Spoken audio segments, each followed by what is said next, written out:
18th of June 1815. 15 kilometers south of Brussels lay the site at which Napoleon, recently escaped from the island of Elba, would try to win back his empire.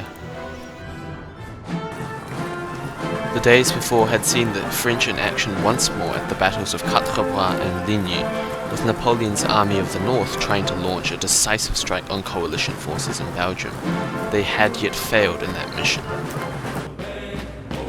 Opponents included the Anglo-Allied Army of the Low Countries under the command of Field Marshal Arthur Wellesley, the Duke of Wellington, and then the Army of the Lower Rhine under General Field Marshal Gebhard von Blücher.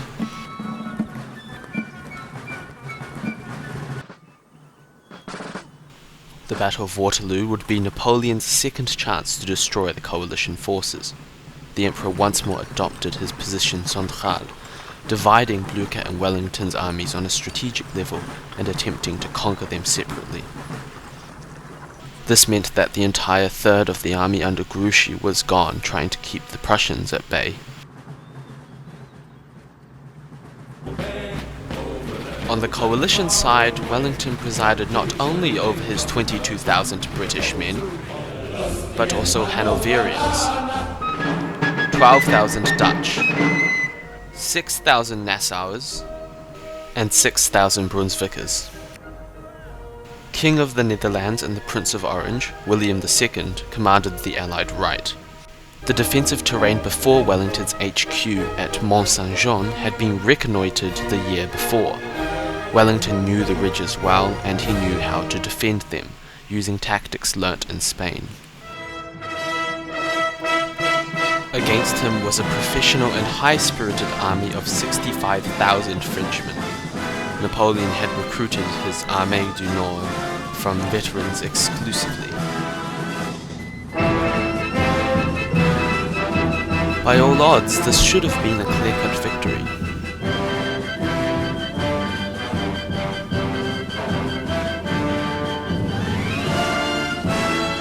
The Emperor said to his subordinates, "I tell you, Wellington is a bad general. The English are bad troops, and this affair is nothing more than eating breakfast." But there were setbacks. In particular, the weather was poor. Rain turned the fields into soggy mud, and the French army sat at bay until 11:30 a.m. But this problem was only severe because Napoleon had underestimated Blücher's alarming proximity.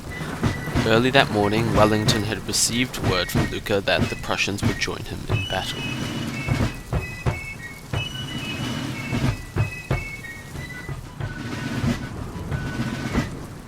When the ground had dried, Napoleon began drafting up orders. Haye's second corps to the left and Marshal d'Erlon's first corps on the right would begin a general advance against the British lines. The British would have strong defensive positions at the chateau of Hougomont, Sainte, and the hamlet of Papelotte.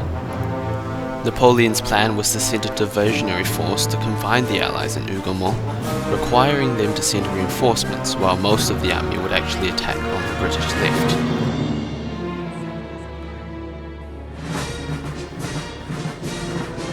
By 11:30, the French were ready to make their move.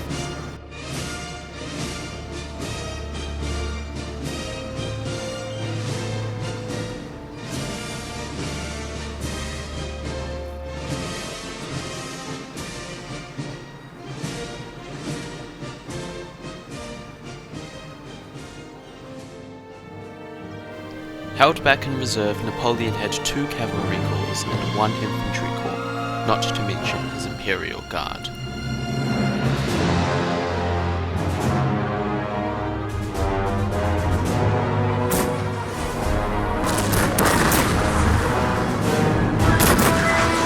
A French grand battery of 80 guns began the artillery duel.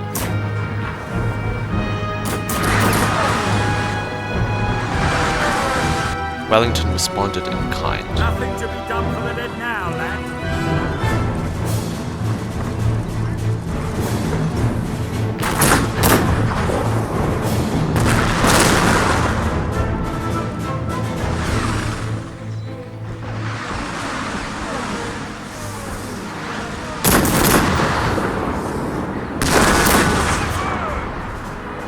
The British also had an experimental troop of Congreve rockets.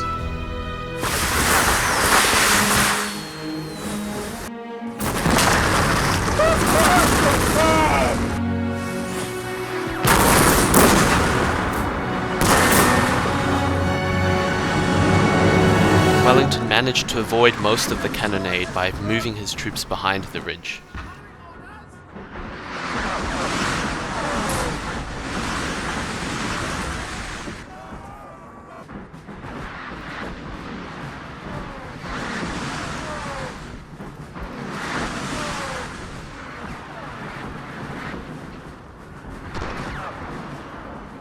In fact, so fierce was the British cannon fire that the Emperor himself was almost killed by a cannonball.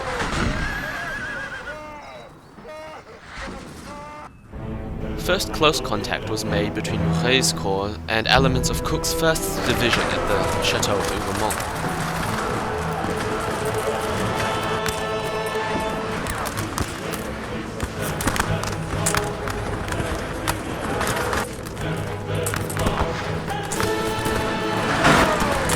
The Allies fired on from their fortification.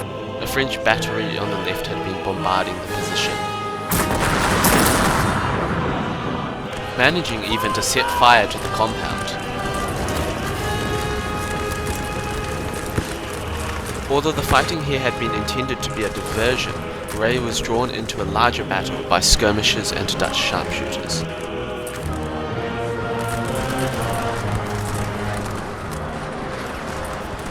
But Lambert's division and Chasse's Dutch quickly reinforced the area.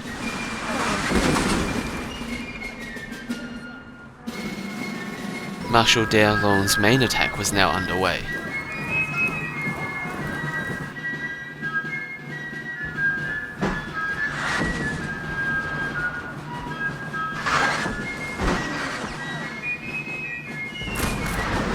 Wellington's infantry braced for combat.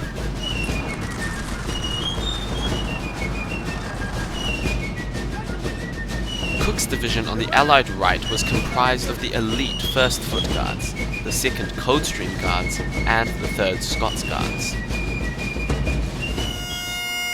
Meanwhile, on the left, Picton's division included the 42nd Black Watch and Royal Highland Foot regiments. However, most of the other Allied men were green and low in morale, the scum of the earth, according to Wellington. Lastly, there was the multinational reserve cavalry, ranging from Dragoon Guards to Life and Royal Horse Guards.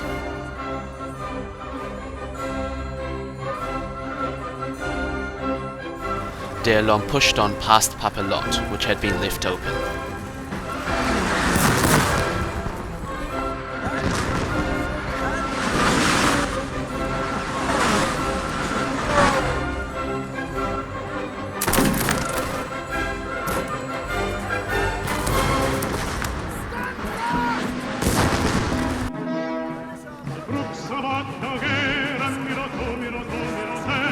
The eager French would soon find themselves confronted by point-blank artillery.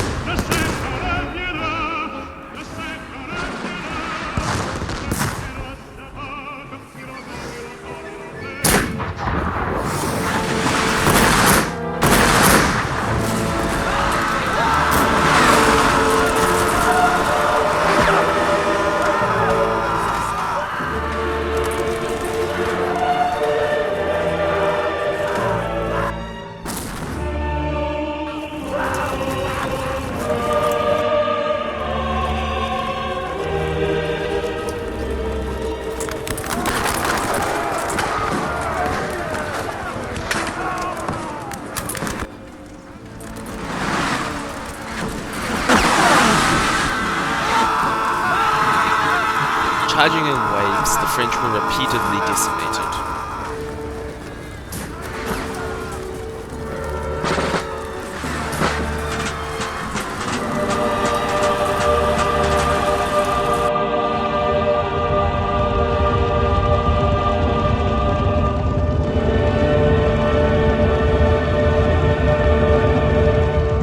There was some limited cavalry action, such as the frontal charge of the Hellish Brigade of Hussars.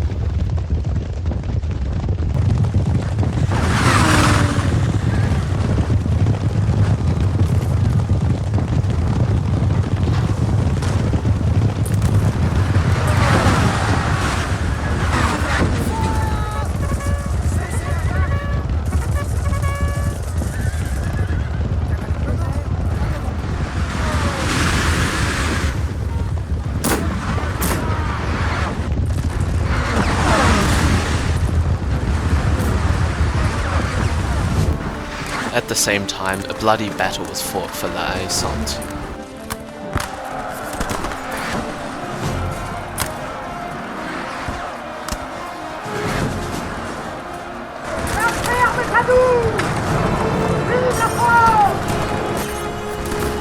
Squadrons of chasseurs à cheval were sent in to harass the enemy.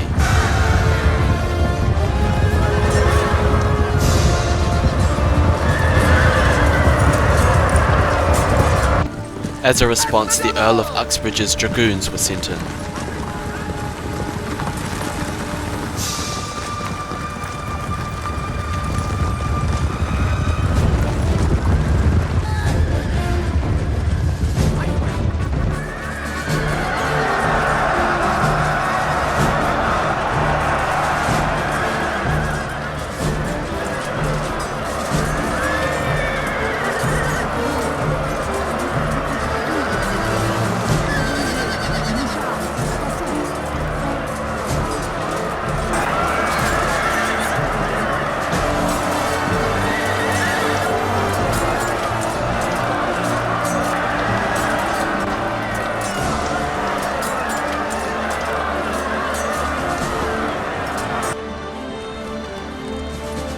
As for the French left, fighting sucked in more and more soldiers.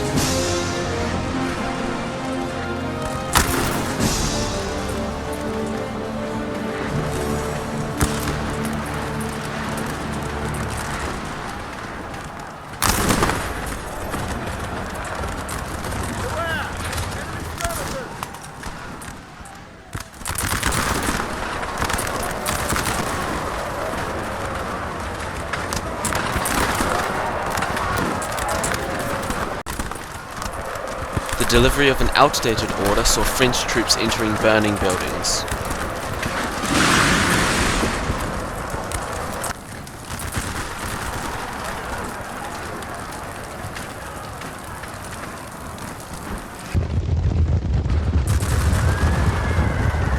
Haye's support cavalry was quite successful on this flank.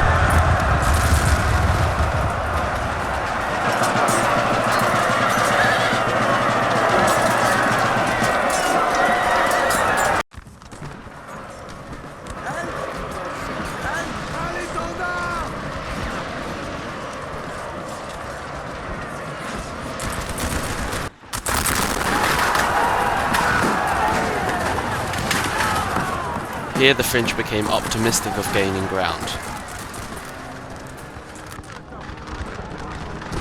But elsewhere the French struggled to approach the high ground as it was screened by British light infantry, particularly the 95th Regiment equipped with its experimental rifles.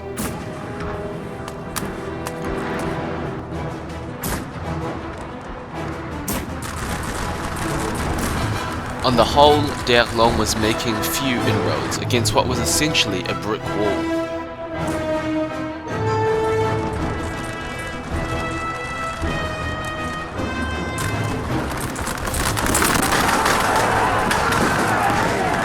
When some of Haye's divisions joined the attack, the Brunswick contingent mirrored them.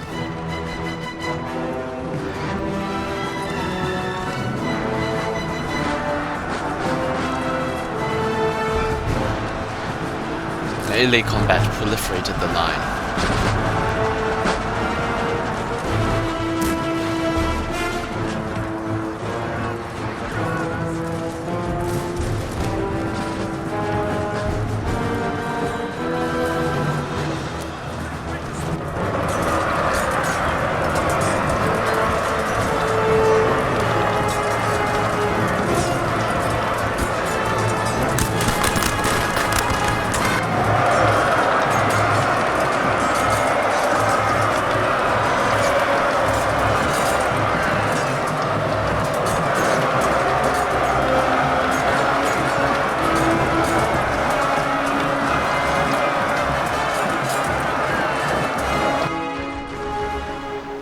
Milhaud's 4 Cavalry Corps and the Guard Cavalry had been crossing the field tentatively.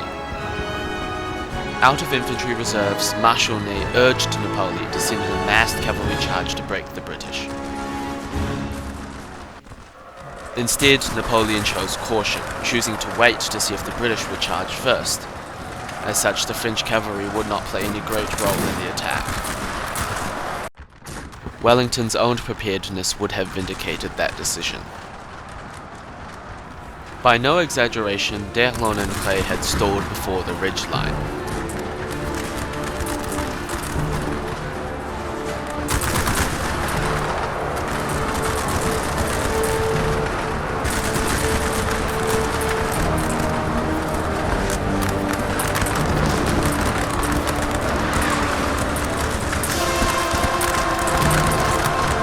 The Frenchmen lacked reserves, but not courage.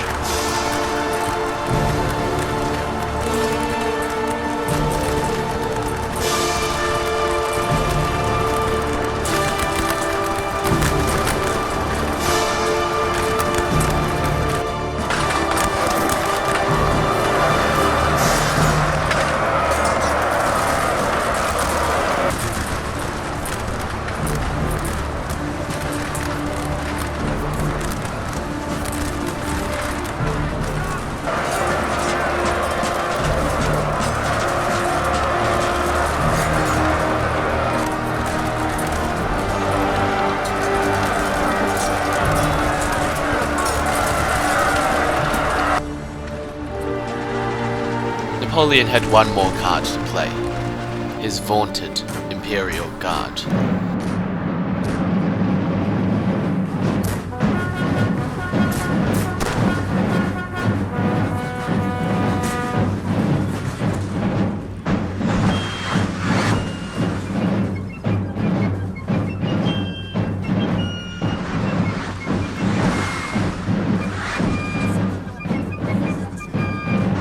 The Young Guard, Middle Guard and Marines were soon followed by the fiercest of them all, La Vieille Garde.